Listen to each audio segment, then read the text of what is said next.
Hey coaches, Marc Hart here with System Basketball for another episode. I believe this is episode 4 of our little Dribble Drive motion series of smaller podcasts going about 15 to 20 minutes, giving you guys some different ideas about the Dribble Drive, getting you used to it, what it is, what you can do with it. Today, we're going to go over what Dribble Drive motion spacing template might be right for you. We're going to go over about 5 different ways that you can space out of this. As you are listening to this podcast, I have been using a board from Fast Model, so you might want to head over to our YouTube channel if you're listening to this on Google or any other audio device. It's best viewed, this podcast right now, on YouTube, System Basketball YouTube channel, and or Spotify using your mobile device. If you use your mobile device on Spotify, you can actually see the video of me talking and walking you through with the diagrams, so it's easier to follow and understand.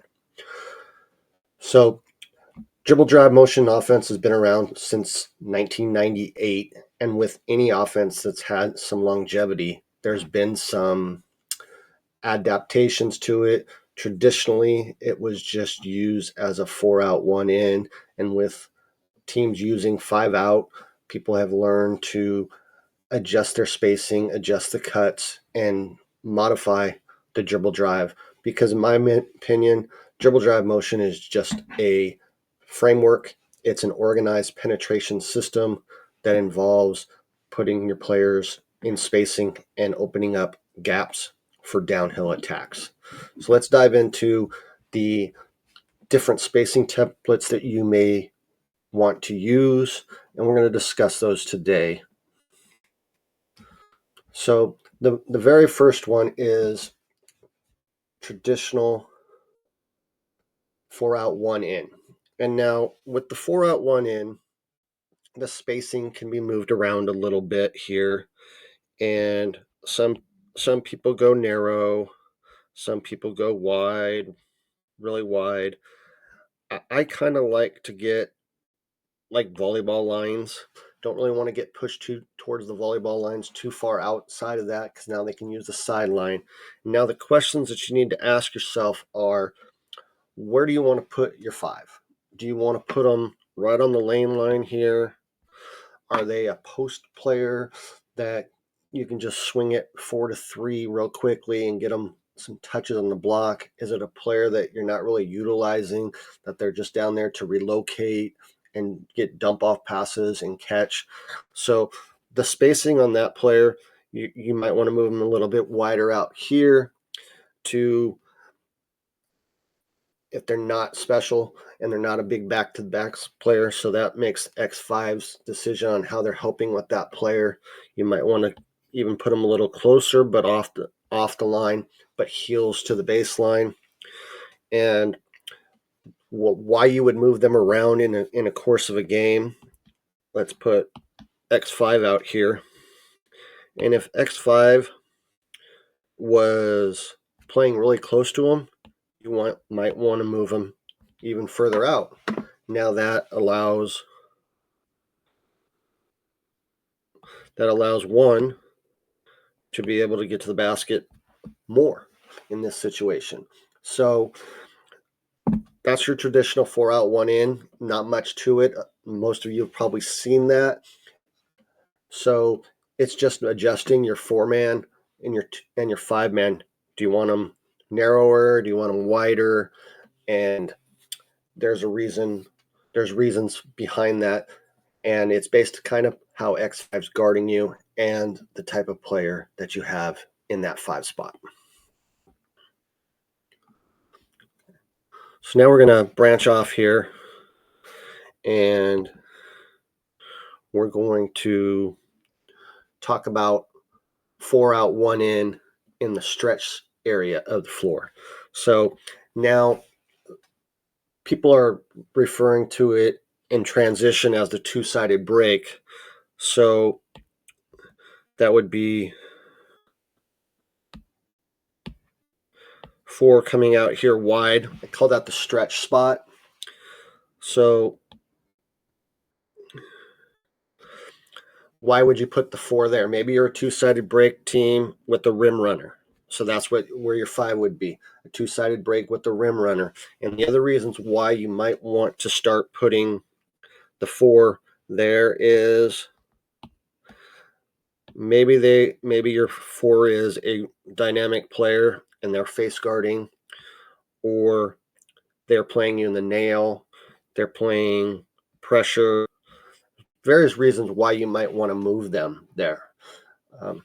A lot of teams are doing this in NBA and spacing this way with the dunker spot, or without a dunker spot, they'll put the 5 as a trail, and I'll show that here in a second. But the 4, by doing this, it puts X4 in the decision. Now, in this situation, we could just pass here. And now you're getting what you want, X4 to close out. And now we can probably beat a closeout, stampede, catch it, drive, kick corner 3 to the 2, X5 has to make a decision to help, X2 has to make a decision to help. If 3 was going to be the player that came and guarded this, we'd have one more to the corner. So it's just giving them a different look as well, and there's reasons behind it. Like I explained, maybe a two-sided break that you're running. Maybe you want to give one more space. Just like we did with 5, expanding the floor. X4 maybe over here guarding more tightly, so that would give them more room to get to the rim. So you got to decide how you're going to space. If you have a post, are you going to put the 4 on the wing? Are you going to put him in the slot with the 1? You're going to move the 5 off the lane. Those are just some things if you're a 4 out, 1 in type of team. Okay. Now we're going to get into a little bit more traditional. I ran it this way a few times for a couple seasons, and it is 5 out traditional. Now, with 5 out traditional, I ran it for the 2 seasons. I liked it, but we struggled to get immediate drive attack. We had to get a ball entry movement, a dribble at, something to start to get gaps. Because as you can see with this, if you've listened to previous podcasts where I've said you wanted to pass through single gaps and drive through double gaps, right now we're in a single gap situation. 2 and 4 are spaced single gaps. So if we wanted to create a double or triple gap out of the 5 out, we would have to do a few things. One of the most common ones would be, if we passed over here to 2, we would shallow cut and compress the floor to that side, giving 2 a middle drive opportunity. 4 would hold to see if they're going to put it on the floor and drive. They're going to give them about a 2 count. So if they drive, now we may have 4 kicking behind. 3 would read their defender. Are we going to backdoor cut? Are we going to lift? Or are we going to stay based upon the penetration? So that's one way that you could do it. If you like getting it more into a 4 out, 1 in feel again, after you've been 5 out, you can have 1 basket cut, and then 2's middle drive has a double triple gap to the left, so middle drive. If they see this, the 1 would get to the dunker spot, and then 5 would lift here, and now 1 is your dunker spot player. Or you could just have, if you want to stay 5 out, 1 would read middle drive and they would fill same corner. If we passed 2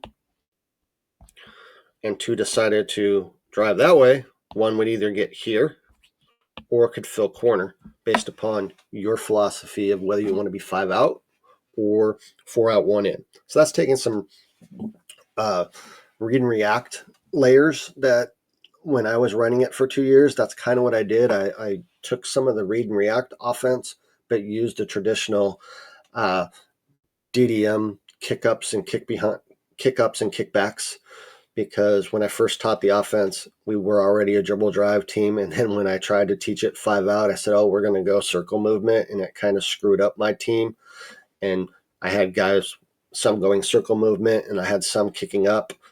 So it really confused them. So we started to just use dribble drive concepts of kicking up and kicking back behind the drives so that it would not confuse the players any longer. The next one we're going to look at, which is becoming one of the more popular ways to run the dribble drive, and that is out of a 5 out alignment, but with a 2-sided break. So if we were to say we are coming down the floor here in transition, first thing we'd want to do is fill our corners. One would be bringing it up in the slot alley area. 4 would be getting into the stretch, and 5 would be getting into this delay spot. So this is where you now have your double gap between 1 and 2. So now 1 could initially just attack and get to the rim here, and 5 could set drag ball screens, and you still have a double. 5 can cut through. You still got your gap. 5 can blur it. You can swing the ball to 5, swing the ball to 4. You can do the wave action that you've seen me talk about. And now we're into a super gap and we're attacking. There's so many things that you can do out of this. This is my preferred method. I've done about 5 clinics off of triggers that we like to do. Out of this, you can play, the most popular way is 1 to 5 delay game. And now you can be doing corner splits. So this could be a flare action. This could be a pin down action. We can curl, we can step back, we can play. Various things that you can do out of this alignment. It's becoming the most popular 5 out alignment that I've seen teams run. Because you can pass the 5, you can cut, you can do the split in the corner, you can cut underneath, run inverted ball screens that are all the rage. So you're seeing people set screens for bigs for people like Victor Wembanyama, Jokic, Embiid, Bam. So if you want to play through your 5-man, this is a really good option to do. You can mess with who's here. If you don't like your 5 there, they're not that great there, you can put the 5 on the wing. Or again, if you're wanting to you like the 2-sided break, you can always still go dunker spot there. So that's the most popular 5 out alignment that's out there today. Lot more stuff on the 5 out inside the system basketball community if you're wanting to take a deeper dive on that. The last one we're going to talk about today is being able to play with 2 posts. So being high school coaches, we got to adjust to who we have each year. We don't always have the perfect personnel, so to speak, where everybody believes you got to have four players that can put it on the floor, a big, and then you can really go with the dribble drive motion offense. Well, not very often do you have that perfect, but maybe you like the concepts of dribble drive, your team has it in, but now this year you have 2 bigs that you got to play. You got to have defense, you got to have rebounding, or you want to get the ball inside a little bit more. So a few ways that you can run this or do some things out of it is you can go 3 out, 2 in dunker spots. And as you can see already, 1 has free reign at the top of the key. It's almost like a 1-4 flat situation. So they're able to get into the paint. So what are the options that you do? Well, if they drive this way, you can have 2 lift, you can have 4 space corner, and then you can have 5 relocate so that you can keep that gap open. That's one thing that you can do. You could do it the opposite way if you wanted. which I don't like as much because this would be bringing X3 into the gap, and 5 can go corner, and now you have the dump to the 4. Or you can just keep them low. You can just keep them both there.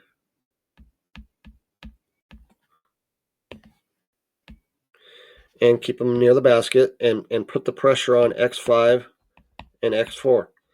Are they going to help? If they help, 5 is going to duck back in, and we maybe have a bounce pass there for a layup. Or 4 came up, boom, and we have that.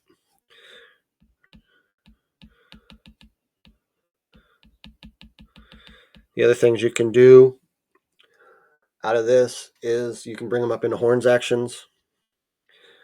Did a whole clinic on horns ball screen actions where you can start it off with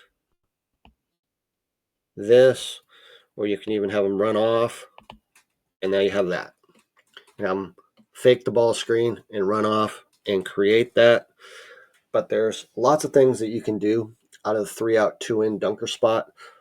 Hopefully this episode got your juices flowing a little bit of thinking outside the box of Dribble Drive isn't just a 4 out, 1 in offense. It's a framework. It's a spacing templates. It's creating gaps, and it's attacking. As it's evolved over the years, people are using it various ways. I'd love to know how you guys are using it. If you let me know in the comments, and if you need more help and want a deeper dive, I have a course that I did with Kurt Gelsdorf that covers this from A to Z. We covered a lot of that in it that we just showed, but we go into more details and more things that you can do, obviously, to help improve your dribble drive, or if you're just learning it from how to install it, what it is, how to run it versus various defenses, how to run it versus zone, how to skill develop for it, how to practice, and the drills that you need to use, whether you have not very many players at practice, you have less than 10, you have 12 or more. We go over drills that you can do in those situations. So I'll drop that in the show links. And again, if you can help us out with the algorithm of the podcast and the YouTube channel by liking this and commenting on what way you're running this, or if you're just looking at in it, and if you want to drop a comment and let me know what you'd like me to discuss on an upcoming podcast, if I think that the audience would get value out of that, I will make a podcast about it. So have a great week, and we'll see you guys on the next podcast.